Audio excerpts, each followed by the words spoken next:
what is the inspiration behind this anthology for each of you? You know, like I know you're doing this kind of to expand upon Tanith Lee's influence, correct? Which you may not. In part, yeah. I mean, I think it's made me so under the covers, angry and frustrated. I came into science fiction and fantasy and reading all these authors not as part of fandom. Fandom wasn't the same thing back then. Not there was no online community. I was just reading what I was reading, and when I finally connected with other readers, it was shocking that she wasn't like central to their experiences, or she wasn't listed. I don't She actually turns out to be central to a lot of people's experiences. She just wasn't one that was listed and acknowledged in the same way. And I felt frustrated because the very reasons why she's so special seemed to me to probably be the reasons gatekeepers at the time were not including her as canon. I think it's her as canon.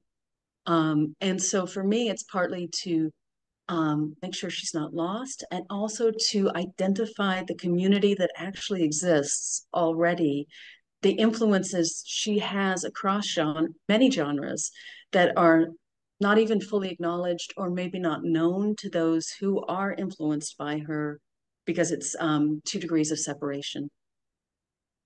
Yeah, I know. Karina, I had actually taken a college class about like fairy tales and modern day fairy tales, and it's so interesting because Tanith Lee wasn't mentioned. And I know that, like you said, it's like 2 degrees of separation, Julie, where it's like you would think that after learning so much about Tanith Lee and how she really influenced where we are today with fairy tales, you would think that she would at least be mentioned, but she wasn't. So I don't know if that adds to the inspiration for this anthology for you too, Karina, or if it's something else.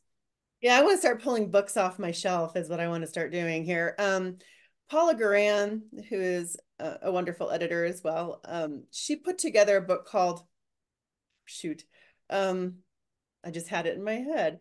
She put together she put together an anthology behind the woods. I'm gonna have to look. Beyond the Woods. This.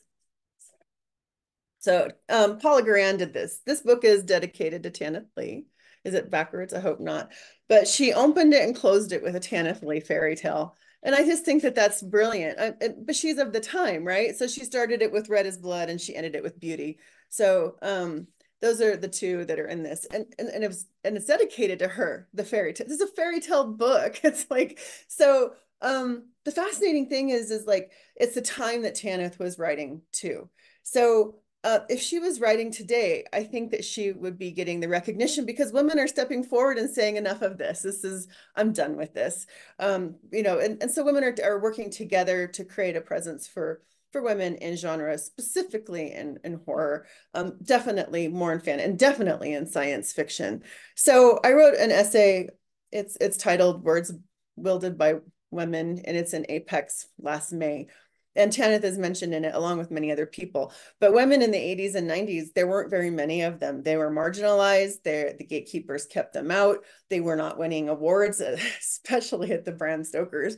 It was just a man's world, and men were very protective of some of their genres. So you were seeing some women in like at the World Fantasy Awards, but not in the Stokers, not for quite some time.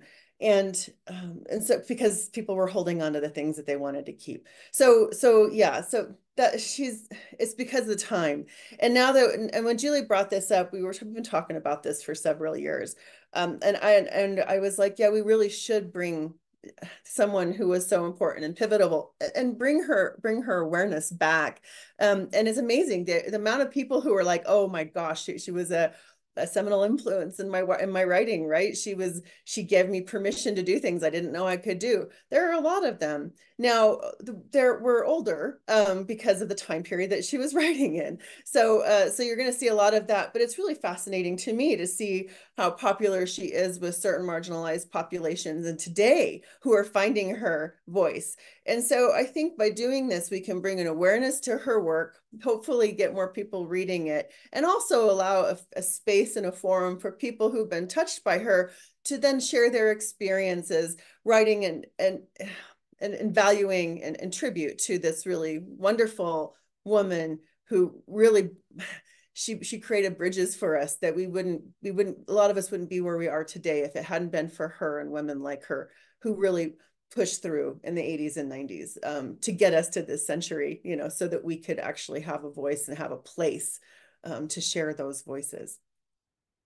I'm going to build for just a second on, because Carina, you say it so well, and I'm going to, an example of how much ahead of her time is, or how much she must have fought to be in that time, and why marginalized communities are finding her now, especially in the queer community.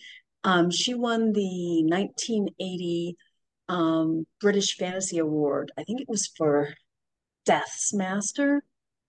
It was a story that had a lesbian character. It had a gender fluid character. It had necrophilia. It was dark and it was expansive in the kind of characters in there, and it was wild, and it was popular enough to win that award. Then you take a look at the awards since, and you see that it wasn't until 2010 that the next woman won the British Fantasy Award for a novel, or actually any fiction, not just the novel. And so she somehow, that content, which to us, as Corinna says, seems like very modern, actually, in its aesthetic, managed to bang through some door, and that door let her through for just one moment, just again.